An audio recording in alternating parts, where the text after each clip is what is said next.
Hey, big week ahead. Hughes won win in the first leg against Kashima, but we can't get complacent, second leg's coming fast. And Albirex Niigata in the league? Massive clash. Every point counts now with Frontale so close. Let's dive in and get ready for these season-defining games.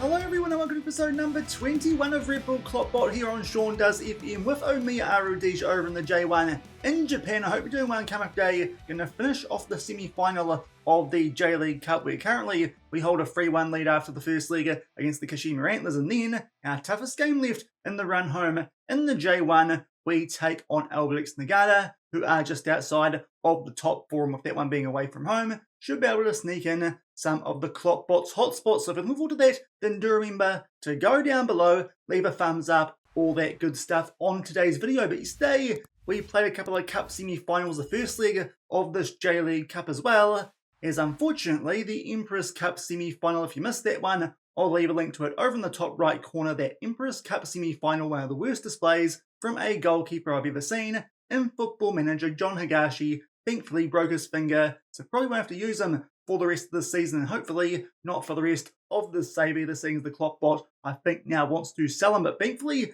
we bounced back off the back of a team meeting to beat the Kashima Antlers 3-1 in the first leg away from home too in this J-League Cup semi-final. So really should be finishing off the job here in front of our home fans. As you can see, just like the case going to the Emperor's Cup semi-final yesterday, are going to be missing again both our first choice centre-backs, because Matsumoto still out with that hamstring strain, and also Milad Kaur picked up a yellow card in that first leg of the semi, so he'll be suspended just like he was in that Emperor's Cup. So again, going to be going with a little bit of a makeshift centre-back pairing, but probably the more unexpected news in training off the back of that first leg, Tomoya Yokoyama has picked up a type 5, so that does mean our striker depth getting put to full test now. We've still got, thankfully, Kinishida as well as young Junshu Shia, who did a pretty good job starting for us in that first league in yesterday's episode. So be fair, hopefully, with that 2-goal advantage, it won't hurt us too much. And also worth noting, off the back of this game, got a 6-day gap until we take on Albirex in that big game in the J1, where hopefully we can try and get ourselves above Kawasaki Frontale and back on top of the J1 with only 5 games left in the season. But really, that's what we need to run through, because it hasn't been too long off the back of that second game that we did play in yesterday's episode, so we'll get stuck straight into the action and hopefully round off the job and make this J-League Cup final by holding on to our 2-goal advantage over the Kashima Antlers. And here are the team sheets for the second leg of this J-League Cup semi at home with a 3-1 lead. We're giving a rest here to anyone in yellow card trouble, so it does mean, as well as Tagara at the back, we've got Nuki alongside Tanabe at centre back. As you can see there, the Kashima Antlers also going there with a 4-2-3-1. We've got Fernandez at left back, Ohashi and Shimoda in midfield, and Yukutomo at right wing. But apart from that, that's our best 11 that we can pick at the moment. As I said, with that 6-day gap we've got before the next game that we do play in the J1s, hopefully we hold on to our 2-goal advantage. And just make our way into the last 5 minutes here of this first half, and so far it's been a completely boring game, no highlights. So we can see the XG there, 0.17 to 0.09, so thankfully we're winning there. And to be fair, got a few shots off late, it looks like there in that first half, but that was a complete waste of time. Still 2 goals in front here, going to the last 45 minutes of this tie. But a few players out there not doing too well. Fernandez, early yellow card, he's going okay, but we'll take him off here for Kanade, thankfully not in yellow card trouble, so we can bring him on. Also, let's take off Yukutomo for Yamada on that 6.4, and to be fair, Kinishida going a bit fairly as well on a 6.5. We'll give him a rest considering no Yokoyama at the moment. Jun can come on, did a good job for us in the first league yesterday, so a couple of changes at halftime to hopefully kick this game into life, as currently it's 0-0. And we finally get a highlight here in this game, just 5 minutes into the second half here, and it's a corner in our favour. We put that one into the mixer. Jun there gets his head on the end of that one, but unfortunately doesn't really go close to testing the goalkeeper so far. 6 shots, but none on target for us, still 0-0. And thankfully it looks like the second half might actually be full of a couple of highlights. It's 10 minutes on from that early chance there to Jun in this half. There's a highlight here, and we try and make our way out from the back, do so quite quickly, but a loose touch there from Hamuzu, and good work there too from Hayashi. Plays that one forward to Sarachat. I think there though, might have just straight offside. You can also see there Tanabe has picked up an early yellow card, but we've got lots of issues at the moment with our centre backs, so probably can't afford to take him off, but thankfully that won't count. He was offside. Just think here, that little bit of time he took after that loose touch has helped us out, and thankfully that is the case, because to be fair, he wasn't as far offside as I thought he might be there, Sarah Chuck, but thankfully that keeps it at 0-0, and we're still 2 goals in front on aggregate. But now I think it's time for us here to make another sub, because a few players out there struggling. Muzu on a 6.5 and a little bit of a deep yellow hearts. Kabiyama can come on for him, while we're still at 2 goals in front on aggregate. And only a few minutes on from that previous sub, now it's time for us to make our last one here. Hashi's dropped down to a red hat. Abe can come on for him. Play box-to-box midfield, and Shimoda can go back to that defensive midfield position. Quite a versatile player. Do quite like having him in our squad. And only a few minutes off the back of that sub, we win the ball there and try and do something on the counter-attack. Yamada makes his way inside the box. He goes down, and that should be a pretty clear-cut penalty, considering there's a medic running on the field to treat him for something. So he's definitely been murdered there, it looks like. Here's poor Fuki Yamada, and that should earn us a chance here to try and take the lead from the spot and make this 4-1 on aggregate. Apart from the fact that David Coote's still in the VAR box somehow, he's given that no penalty. I'm not too sure how, because seriously, he got nearly murdered there. Did poor Fuki Yamada. To be fair, he is still out on the field, so maybe it wasn't quite that bad, but still, the medic came out. You think that it'd be a penalty, unfortunately not. So still 0-0, but thankfully we're 2 goals in front off the back of that first league yesterday. But so far, this game has been a complete waste of time. Just a couple of yellow cards that our players are picking up, but thankfully, mostly for our fringe players who won't be involved in the final if we do make it that far. But now with 84 minutes gone, we're on the attack here, and Abe pulls that one back there to Kanata. It goes back to Abe. There's an option in front of him there. Didn't opt to take it. Goes over to Shimoda, who picks out Yamada, who finds Lee Hyun-ju.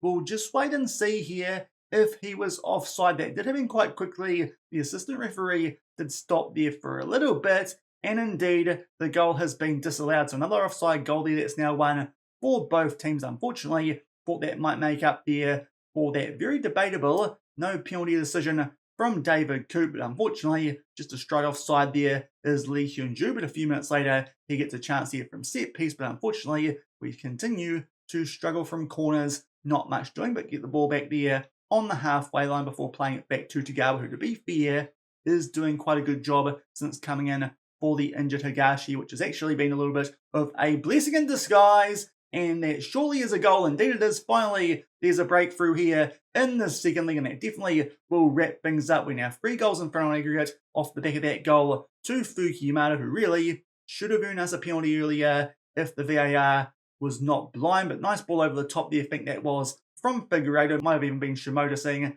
as his name has been highlighted there on that yellow card. And we make it 1-0, 4-1 on aggregate as we make our way into 4 minutes of added time. That game was not up to much at all, it's fair to say, but we do hold on to our 2-goal advantage, even extend it, and pick up a 1-0 win. So back-to-back wins there over the Kashima Antlers after we dropped points against them early this season, and of course lost to them last year in the Emperor's Cup. So we're starting to get the better here of Kashima. That could be quite important, because off the back of this Albirex game, that's the only other top half team we play in our run home. So hopefully we can beat them again in the J1 in a couple of weeks' time. But that does mean we've got a cup final to look forward to here with the Red Squirrels off the back of that 4-1 win on aggregate. And that's going to be against the J2 team, because Jubilo Awada have made their way past Vissel Kobe.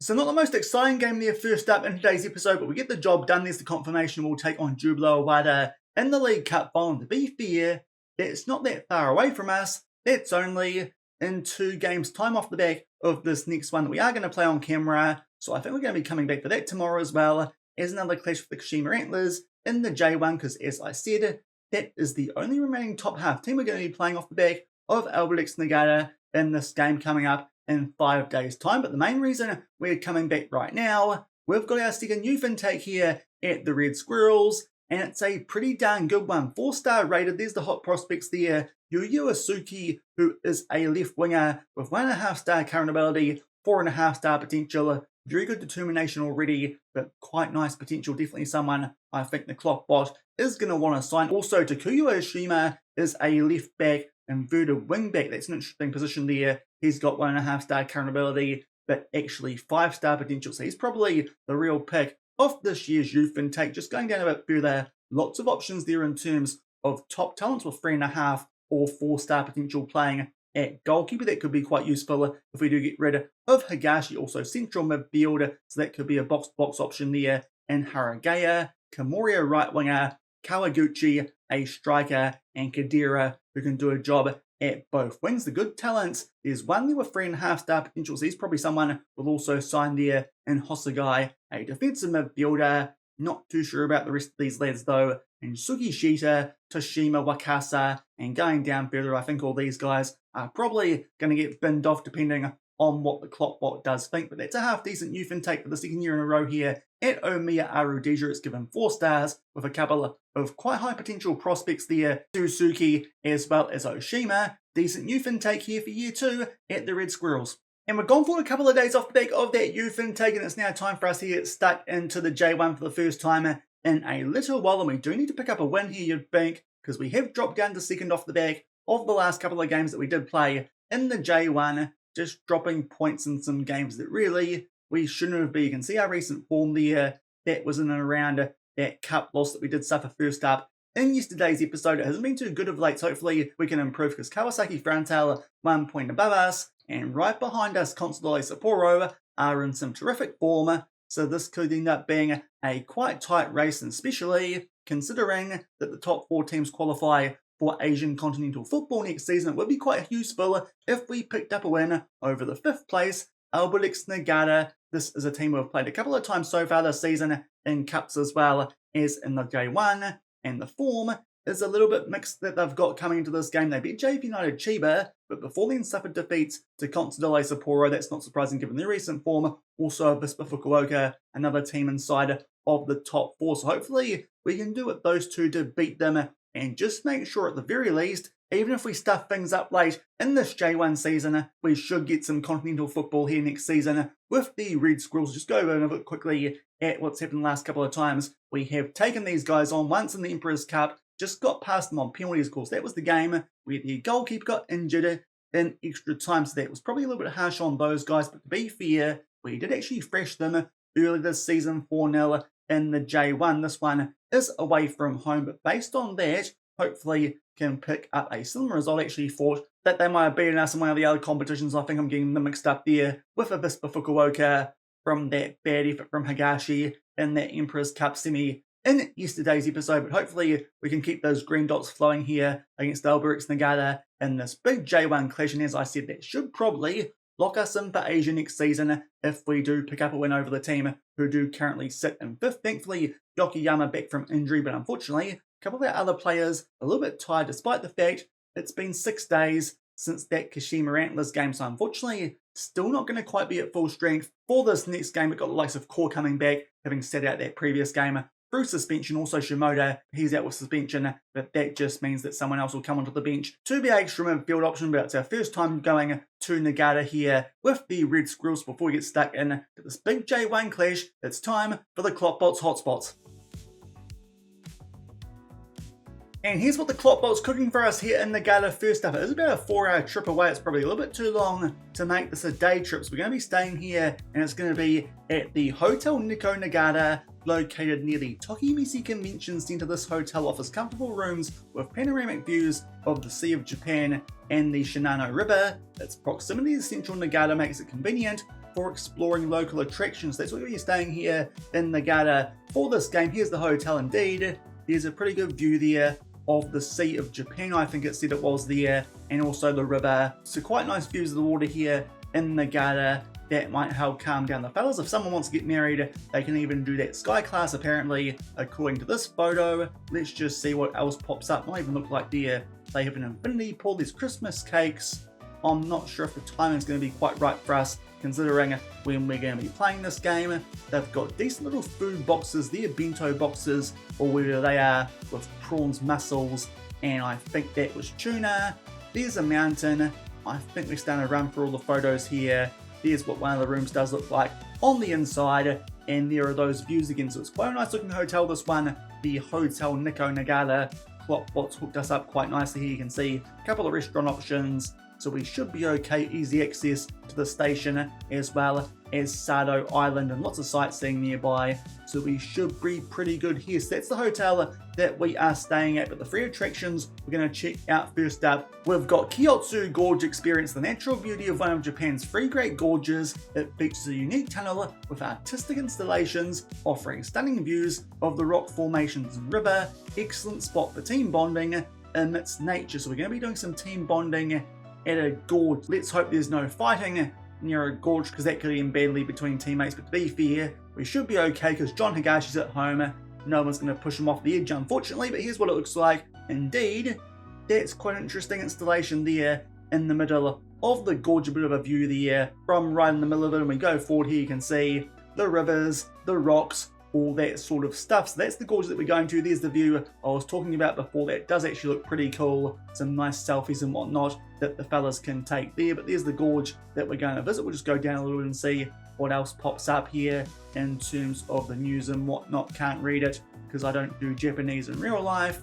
And there's the Instagram, so you can see a couple of other photos from the gorge, but it looks quite nice. A couple of photos there, apparently for team bonding. Second up, we've got the Omiya Ardija Sake Brewery. So this will probably have to be something we do after the game, otherwise might be something just for management, but explore the rich tradition of sake brewing with a tour of this historic brewery, learn about the brewing process, and enjoy tastings, providing both an educational and enjoyable experience for the team. So I don't think this will be too good before the game. As I said, don't want the fellas too drunk before a quite big game in the J1, but here's what it looks like here on the website. There's one of the photos of the actual place itself. You can see there, all pure rice sake brewery. There's a brewery tour.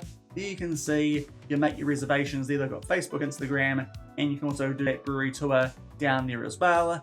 And it looks like there's quite a bit to try, so this is definitely something for after the game, even I think for the manager, because that looks like there's quite a few different options of sake that they do. So that could be quite an interesting trip there. The wallet might get a bit of a workout with all those bottles that they are selling. The players might enjoy that, taking it back to the family for the end of season party, which is coming up in the not too distant future. And to round things off, we've got the Bandai Bridge and Shinano River Cruise. Take a relaxing cruise along the Shinano River, passing under the iconic Bandai Bridge. This activity offers a different perspective of Niigata's cityscape and a peaceful environment for the team to unwind. This might be also quite good after the game. After that sake brewery tour, you can take our sake on board of the cruise and just drink it and have all sorts of fun, while also checking out what the city does look like at night time. To be fair, there weren't too many good website options for this one. I think this is the best I could find.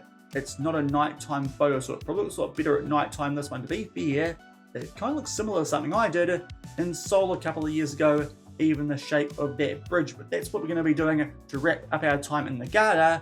Hopefully, in between the gorge and that sake brewery tour, we can pick up a big win in the J1 to keep us right in that title fight. And here are the team sheets for this big clash in the J1, our toughest one left in the season. Here's Albirex Niigata, mixed form of late going with a 4-2-3-1. Does feel like teams here are starting to try and copy what we're doing in terms of us. A couple of changes to our usual best 11. Nishikubo at right back, Figueiredo a bit tired. Also, we've got Urakami partnering core with that injury to Matsumoto. As well as that, we've got Yokotomo at right wing, and Fernandes is still there at left back, so it's a pretty strong team. Hopefully can get the job done in this big away clash in the J1. And we don't have to wait too long here for the first highlights. An early frame for us here inside the opposition final third today. We're in the white and they are in the orange. We play that one in there to the centre of the box. Demastros put that one top left corner. The goalkeeper there in Kashima, orange injury, so I'm pretty sure it's the same goalkeeper who got injured in that Emperor's Cup quarterfinal. So hopefully they've rushed him back, and that could help us pick up a win here if they continue to mess around with their goalkeepers, because that'll be the second time in a row that they've done that. A few minutes later on the attack again, nice ball there from Amuzu. He squares it for Dimas, who goes down, and that could be a penalty. He's not running over to his little screen this time, so hopefully this one gets awarded. To be fair, that looked a lot more dodgy than that Yamada one from the previous game, but that one gets given to a chance here for Kinoshita from the spot. Kojima can't reach it on that orange injury. That could again be quite big for us in this game. To be fair, probably better than playing a defensive midfielder in goal like they did late last week, but that is a good finish there from Kinoshita from the spot into the bottom right corner, and we take a relatively early 1-0 lead. And going forward about 10 minutes from that opening goal, it's a free kick there to Albirex Niigata. They pump that one deep, it's flicked on, but thankfully Tagawa comes out and claims that one nice and safely, unlike what we saw from Higashi in that first game in yesterday's episode in extra time, where he stuffed things up. I say extra time, it was actually injury time, but still, that proved costly. That let them get back into that game. We try and chip in there, the goalkeeper in Kojima, but unfortunately just comes off the woodwork, doesn't quite dip in time there. But on the front foot here in this game, and that's poor from them trying to make their way out from the back. Dimas gets that ball back for us. Unfortunately, have to play it all the way back there to Millard Koru. Got a nice rest for that first game in today's episode. But on the attack again here, Yukotomo makes his way forward down the right-hand side, squares it, and Makita bundles it into the back of his own net. To be fair, not too sure if we can blame the part-injured goalkeeper too much for that one. It's a really good finish into the bottom left corner, and that gives us a 2-goal buffer. So hopefully we're starting to find our form off the back of that team meeting after that absolute Higashi horror show in that Emperor's Cup semi. In today's episode, we'll take that own goal to grab a 2-goal lead. And just about to sneak our way here into the last 5 minutes of the first half, and again, it looks like here it might be a highlight in our favour of throwing deep inside the opposition half. We play it there to Dimas. He picks out a Muzu, does his man there on the left-hand side, but unfortunately that shot gets under it. Not even sure it was going to hit the target, but Kojima, he gains some confidence there with a pretty easy save. But that will do it for the first half, and that has been a really good one. We are 2-0 in front. To be fair, Albirex Niigata are actually on top in terms of shots and shots on target, but thankfully both of ours did find their way into the back of the net, albeit one of them was an own goal, so that's not quite true. But Yamada can come on at half-time for Yukotomo, who's on a 6.4. That's the one sub we'll make here going in to the second half. Otherwise, very happy with how what on paper was our toughest clash left in the J1 seasons going, as we're 2-0 in front. And we don't have to wait long here for the first half of the second half, just a few minutes in here, and it's a throw for Albirex Niigata, but that's poor work from them. The Nishikubo can win that ball for us, and now Lee Hyun-ju gets on it, but unfortunately, we then give it away. Albirex Niigata now have the ball inside of our half. They just take their time here down the left-hand side. Fujiwara plays that one there to Kamamasa, out to Tanaka, and now Mafiba does get in behind, but thankfully his shot goes just off target, gets underneath it, just like Amuzu did late in the first half, and we're still 2 goals in front. And only about 10 minutes off that first chance there in the second half to Albirex Niigata. They're on the attack again here, albeit this time to make their way out from their own half, but good passing there, I thought, but thankfully Core with a good interception there, and now a nice ball over the top there for Kinoshita, who chips Kojima and puts it away. The goalkeeper not enjoying life here with that injury that's now proving quite costly in these games we're playing against them. In this last little bit, obviously, that Emperor's Cup quarter-final at the end of last week, and Yamada off the bench picks up an assist straight away. Lovely ball that for Kinoshita, who did just stay onside, thankfully. Chips the goalkeeper, albeit actually looks like that one might have taken a little bit of a touch there off a defender, but that makes it 3-0. Now I think we can afford to make some subs. Fernandez down to a bit of a deep yellow hard on a 6.5, so we'll bring on Suzuki for him, and also we might take off Lee Hyun-ju while he's struggling on a 6.6. We'll move Saito forward to central attacking midfielder and play Ohashi in defensive midfield. So a little bit of a shuffle up here off the back of taking a 3-0 lead. And only a few minutes off back of that third goal in those subs that we did make. It's free kick for us here inside our own half. It doesn't take us long here to get on the attack. We find Amuzu down our left-hand side. What can he do inside the byline? Floats that one far post, but unfortunately Kojima can come out and claim that one relatively safely. They're going to need to score a goal here pretty soon, Albirex Niigata. Otherwise, this would probably lock up the top 4 for the remainder of the season, at least in terms of us. So it should mean we'll have continental football for the third season here at the Red Squirrels if we do remain here. But unfortunately, some good work there on the counter-attack from Albirex Niigata, and they do put that one away there through Nagakura, and that makes it 3-1, and there's still a half hour left, so to be fair, they've got time to turn this around. Let's hope we don't do a Kashiwa race-all effort like we did earlier this season, but Tanaka here was on the ball, plays that one in there to Akiyama, to Master. Unfortunately, I think the Suzuki has cut a bit too in there from left back. Indeed, that's the case in Nagikawa. Really good finish, that one, but we probably shouldn't have left him in so much space. You can see there, he's in acres. Poor work there from Suzuki, and Tagawa gets a touch on that one, but can't quite keep it out. Unfortunately, we're about to have a free kick, but I praise at the wrong time. But I think it's now time for us here to make another sub, because Amuzu's going fairly on a 6.6. The Kabayama can come on for him, hopefully give us some impact here late in this game. In the corner, we still see float that one far post for Yamada. Not a very convincing save, that one from Kashima in goal, but we don't see the corner off the back of that. 3-1 with 25 minutes left. And just shy of the 69-minute mark now, it's a nice time for a highlight here, trying to make our way out from back. Hopefully, this highlight will be ours and not for the home team. Otherwise, this game could get quite interesting late on. We could blow what would surely be a spot in Asian competition for next season, and hopefully will get us back near the top of the J1. Suzuki there tries to make up for that error for that previous goal. Unfortunately, it doesn't quite reach that ball, so it is still Albirex Niigata here on the ball down their right-hand side, just knocking about currently, and they find here Hayakawa on a yellow card, plays that ball nicely forward there to the goal scorer, who squares it nicely for Masa. He was onside too. That's a massive chance for them there to make it 3-2, but thankfully they miss an absolute sitter there, and it's still 3-1 with just over 15 minutes left. Another highlight here. Thankfully we get the ball back there as we clear our lines through. Yamada plays one a bit more centrally. Dimas finds Kinoshita, and now Kabayama off the bench with a big chance. Again, we try and chip the goalkeeper. It comes off the woodwork, square it for Kinoshita, and that shot gets blocked. A big chance for us there to make it 4-1, but unfortunately we don't take it. And actually a good chance here for Albirex on the counter-attack, but Corlier with some great defensive work to make sure they don't get a chance there going down the other end. And now Saito's dropped down to a red-hearted central attacking midfield, and we've still got Yokoyama on the bench. Not too sure actually why I didn't bring him on for Hyunju early, because it actually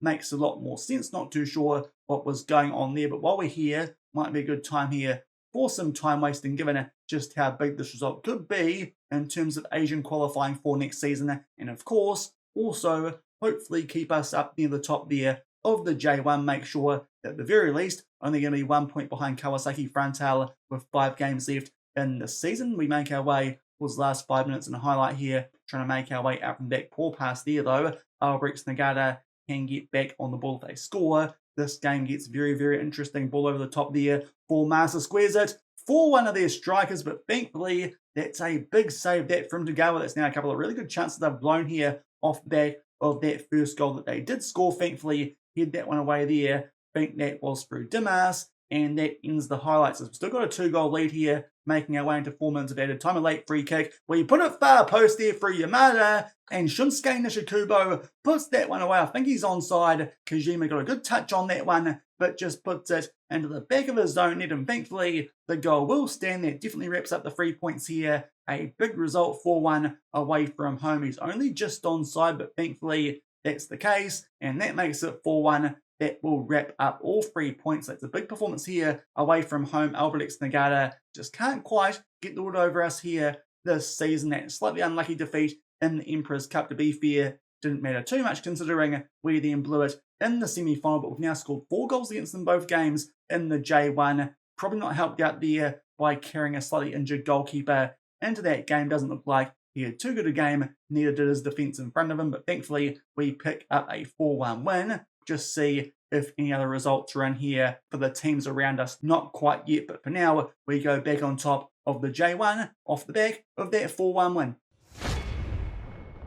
So a lot more happening in that second game of today's episode, and thankfully we do pick up a 4-1 win. As you can see there from the table on the right-hand side, we are still back on top, and that's because Kawasaki Frontale held to a draw there at home by our old J2 buddies from last season in Tokyo Verde. So we've gone back above Kawasaki Frontale there on top by 1 point over them, as well as the informed Consadole support off the back of a 2-0 win over the Kashima Antlers. Avispa Fukuoka, though, they also keep that gap quite close inside of the top 4 with a 3-1 win over Gumbo Osaka. Definitely a bit of a gap now between the top 4 and the chasing pack, so I think we're pretty safe now for some Asian continental football next season, but still, and with a really good shot here of trying to back up our J2 win from last season with one in the J1 with only 5 games left, but that is a very tight top 4. Hopefully, though, we can find a way to hold on, but that will do it for today's episode. Had a youth intake as well as a win there in the J-League Cup semi-final, and that big win there over Albirex Niigata in the J1 to go back on top. If you enjoyed that episode, then do remember to go down below, leave a thumbs up, on the video, and if you haven't done so already and are enjoying the series here on the channel, also make sure to hit that subscribe button and turn that notification bell on as well. We're going to play one game before we come back for tomorrow's episode. It should really be 3 points, especially as it looks like might have refound our form off the back of that first game. In yesterday's episode, we take on Yokohama FC, their bottom, and pretty much already guaranteed to be in J2 next season. So that should definitely be a game that we're winning at home. And off the back of that, we'll come back tomorrow for another doubleheader, Jubilo Awada in that J-League Cup final. I'll be really disappointed if we don't win that one, because they're down in J2. They're doing quite well in second, but still, that should be a pretty comfy win for us considering we're on top of the J1. So hopefully can pick up our first major trophy here with the Red Squirrels in the J-League Cup. And then the Kashima Antlers again, they're in 7th, as I said, the only top half team we take on in the remainder of our run home now that we've got past Albirex Niigata. So 2 big games coming up in tomorrow's episode. Hopefully can pick up our first cup trophy here with the Red Squirrels and stay on top of the J1. So until then, thank you very much for watching, keep on keeping on, and I'll see you then. Cheers.